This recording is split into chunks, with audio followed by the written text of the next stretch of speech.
Hi welcome back to Abees Vision. വാട്സപ്പിൽ വന്നിരിക്കുന്ന പല അപ്ഡേറ്റ്സുകളും നമുക്ക് അറിയാൻ പറ്റും. ചില അപ്ഡേറ്റ്സുകൾ നമുക്ക് അറിയാൻ പറ്റാതെ പോകാറുണ്ട്. അങ്ങനെ ഒരു സബ്സ്ക്രൈബർ ചോദിച്ച ഒരു ചോദ്യത്തിനുള്ള ഉത്തരവാണിത്. നമുക്ക് സാധാരണ വാട്സപ്പിൽ വന്നിരിക്കുന്ന മെസ്സേജുകൾക്ക് നമ്മൾ റിപ്ലൈ കൊടുക്കുന്ന സമയത്ത് അതിന് അവർ നമുക്ക് റിപ്ലൈ തരും അല്ലേ. ആ സമയത്ത് നമുക്ക് നോട്ടിഫിക്കേഷൻസ് ആയിട്ട് നമുക്ക് വന്നുകൊണ്ടിരിക്കുന്ന ഒരു കാര്യമുണ്ട്. അത് നമുക്ക് എനേബിൾ ചെയ്യാനും ഡിസേബിൾ ചെയ്ത് വെക്കാനൊക്കെ വേണ്ടി സാധിക്കും. അത് ഞാൻ പറഞ്ഞിരുന്നതിന് മുൻപ് എൻ്റെ ചാനൽ സബ്സ്ക്രൈബ് ചെയ്താണ് കാണുന്നതെങ്കിൽ ആ സബ്സ്ക്രൈബ് ബട്ടൺ തൊട്ടത് ലൈക്ക് ബട്ടൺ പിന്നെ എല്ലാ ഫ്രണ്ട്സിലേക്കും ഈ ഒരു ഓപ്ഷൻ ഒന്ന് ഷെയർ ചെയ്ത് കൊടുക്കാനും മറന്നു പോകരുത്. വാട്സപ്പ് ഓപ്പൺ ചെയ്ത ശേഷം നമുക്ക് വാട്സപ്പിൽ ഇവിടെ നമുക്ക് കുറേ പ്രൊഫൈൽ നെയിംസ് നമുക്ക് കാണാം. ഇവിടെ ഫ്രണ്ട്സിൻ്റെയൊക്കെ പ്രൊഫൈൽസ് കാണാം. അവർ നമുക്ക് മെസ്സേജ് അയക്കുന്ന സമയത്ത്, നമുക്ക് ടെക്സ്റ്റ് മെസ്സേജുകൾ അയക്കുന്ന സമയത്ത്, അല്ലെങ്കിൽ നമുക്ക് എന്തെങ്കിലും ഫോട്ടോസോ വീഡിയോസോ ഒക്കെ അയക്കുന്ന സമയത്ത് നമുക്കിവിടെ വന്നു നിൽക്കുന്നുണ്ട്. ഇവിടെ ഞാൻ ഒരു എക്സാമ്പിൾ കാണിച്ചു തരാം. ഇവിടെ ഒരു ഹായ് എന്നുള്ളൊരു മെസ്സേജ് അയച്ചു.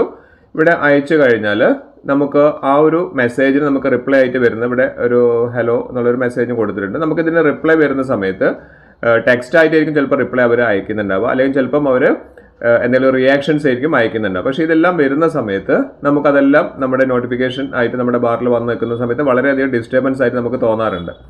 എക്സാമ്പിൾ നമുക്ക് ഈ പറഞ്ഞിരിക്കുന്ന ഒരു ഇതേപോലെ മെസ്സേജുകൾ വന്നു നിൽക്കുന്ന സമയത്ത് ഇവിടെ കണ്ടില്ലേ, നമുക്ക് ഇതേപോലെ റിയാക്ഷൻ ആയിട്ട് നമുക്ക് സ്മൈലിയോ അങ്ങനെ എന്തെങ്കിലും കാര്യങ്ങൾ നമുക്ക് കൊടുക്കാൻ പറ്റും. പക്ഷെ അതിനൊക്കെ നമുക്ക് നോട്ടിഫിക്കേഷൻ വന്നു നിൽക്കും. അതായത് ടെക്സ്റ്റ് മെസ്സേജിന് മാത്രമല്ല, നമുക്ക് ഇതേപോലുള്ള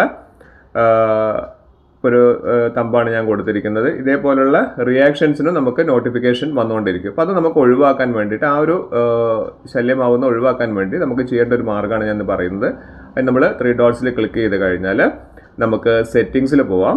സെറ്റിങ്സിൽ പോയി കഴിഞ്ഞാൽ ഇവിടെ താഴേക്ക് വന്നു കഴിഞ്ഞാൽ നോട്ടിഫിക്കേഷൻ എന്ന് പറഞ്ഞിരിക്കുന്നൊരു ഓപ്ഷൻ കാണാം. നോട്ടിഫിക്കേഷൻ, ഇത് ഒരു സബ്സ്ക്രൈബർ ചോദിച്ച ചോദ്യമാണ്. ഇതെങ്ങനെയാണ് ഒഴിവാക്കുക എന്നുള്ളത്. കാരണം മെസ്സേജ് അല്ല, ഇവിടെ നമുക്ക് നോക്കിയാൽ മനസ്സിലാവും. Reaction notification, show notifications for reaction to message you send. അതായത് നമ്മൾ അയച്ച മെസ്സേജിന് നമുക്ക് അവർ റിയാക്ഷൻ അയക്കുന്നത് വരാതിരിക്കാൻ വേണ്ടിയിട്ട് ഈ നോട്ടിഫിക്കേഷൻ. അത് നമുക്ക് സാധാ മെസ്സേജുകൾക്കാണെങ്കിൽ ഇവിടെ താഴെ ഗ്രൂപ്പ്സിലും അതേപോലെ തന്നെ, ഗ്രൂപ്പ്സിലും ഇതേപോലെ നമ്മൾ എന്തെങ്കിലും മെസ്സേജ് അയച്ചിട്ടുണ്ടെങ്കിൽ എല്ലാവരും ഇതേപോലെ നോട്ടിഫിക്കേഷനിൽ റിയാക്ഷൻ ആയിട്ട് നമുക്ക് അയക്കുന്ന സമയത്ത് അത് ഒഴിവാക്കാൻ വേണ്ടിയിട്ട് നമ്മൾ ഈ റിയാക്ഷൻ നോട്ടിഫിക്കേഷൻ എന്നുള്ളത് ഗ്രൂപ്പ്സിലും അതേപോലെ തന്നെ സാധാ മെസ്സേജിലും നമ്മളൊന്ന് ഡിസേബിൾ ചെയ്ത് വെച്ചാൽ മതി. പിന്നീട് നമുക്ക് ടെക്സ്റ്റ് മെസ്സേജ് വരുന്ന സമയത്ത് നമുക്ക് നോട്ടിഫിക്കേഷൻ വരും. പക്ഷേ അവരയക്കുന്ന ഈ റിയാക്ഷന് ഒന്നും, അതായത് സ്മൈലിയോ അല്ലെങ്കിൽ അതുപോലുള്ള എന്തെങ്കിലും കാര്യങ്ങളൊക്കെ ഇടുന്ന സമയത്ത് അതിനുള്ള നോട്ടിഫിക്കേഷൻ ഒന്നും നമുക്ക് വരാതിരിക്കാൻ പറ്റും. അതുകൊണ്ട് നമുക്ക് നോട്ടിഫിക്കേഷൻ ബാറിൽ വന്ന് നമ്മളെ ശല്യപ്പെടുത്തുന്ന ആ ഒരു പ്രശ്നം നമുക്ക് ഇതോടെ സോൾവ് ചെയ്യാൻ വേണ്ടി സാധിക്കും. ഇത് പലരും നേരിടുന്ന ഒരു പ്രശ്നമാണ്. നമ്മളൊരു മെസ്സേജ് ആയിരിക്കും അയക്കിയിട്ടുണ്ടാവുക, പക്ഷെ അതിനുള്ള റിയാക്ഷൻ ആയിരിക്കും അവർ അയക്കുന്നുണ്ട്. അവർ തമ്പായിരിക്കും, സ്മൈലി ആയിരിക്കും. അപ്പോൾ അതൊക്കെ വരുന്ന സമയത്ത് നോട്ടിഫിക്കേഷൻ വന്ന് നോട്ടിഫിക്കേഷൻ ബാർ ഫുൾ ആവാനുള്ള ഒരു സാധ്യത ഉണ്ട്. അത് നമുക്ക് ഒഴിവാക്കാനുള്ളതാണ്. നമുക്ക് സെറ്റിങ്സിൽ പോവാം. നേരെ നോട്ടിഫിക്കേഷൻസ് ഓപ്പൺ ചെയ്തതിന് ശേഷം അവിടെ നമുക്ക് സാധാ മെസ്സേജസിൻ്റെ ആദ്യം കാണിക്കുന്നുണ്ട്. അവിടെ നമുക്ക് റിയാക്ഷൻ നോട്ടിഫിക്കേഷന് ഓൺ ചെയ്യാം, ഓഫ് ചെയ്യാം. ഓൺ ചെയ്യേണ്ടവരാണെങ്കിൽ അത് ഓൺ ചെയ്ത് വെക്കാം. ഇവിടെ താഴെ അതുപോലെ തന്നെ റിയാക്ഷൻ നോട്ടിഫിക്കേഷൻ ഓൺ ആണെങ്കിൽ ഓൺ ചെയ്യാം, അല്ലെങ്കിൽ ഓഫ് ചെയ്യാം. അങ്ങനെ ഒരു ഓപ്ഷൻ വാട്സപ്പിലുണ്ട്. ഇത് പലർക്കും അറിയില്ല, അതുകൊണ്ടാണ് സബ്സ്ക്രൈബേഴ്സ് പലരും ചോദിക്കുന്നത്. അതിനുള്ള ആൻസറാണ് ഞാൻ ഇന്ന് ഈ വീഡിയോ ചെയ്തിരിക്കുന്നത്.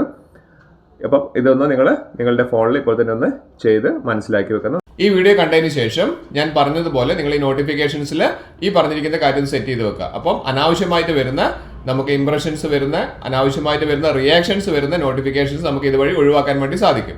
ഇതുപോലുള്ള നല്ല ഹൈലി ഇൻഫോർമേറ്റീവ് വീഡിയോസാണ് എല്ലാ ദിവസവും ഷെയർ ചെയ്യുന്നത്. അപ്പോൾ നിങ്ങൾ ചെയ്യേണ്ടതാണ്, സബ്സ്ക്രൈബ് ചെയ്ത് കാണുന്നവരാണെങ്കിൽ ആ സബ്സ്ക്രൈബ് ബട്ടൺ തൊട്ട് ലൈക്ക് ബട്ടൺ പിന്നെ എല്ലാ ഫ്രണ്ട്സിലേക്കും ഷെയർ ചെയ്ത് കൊടുക്കാനും മറന്നു പോകരുത്. ഇനിയും ഇതുപോലുള്ള അടിപൊളി വീഡിയോസുമായി വരുന്നവരെ it's me Abhilash Raghav signing out.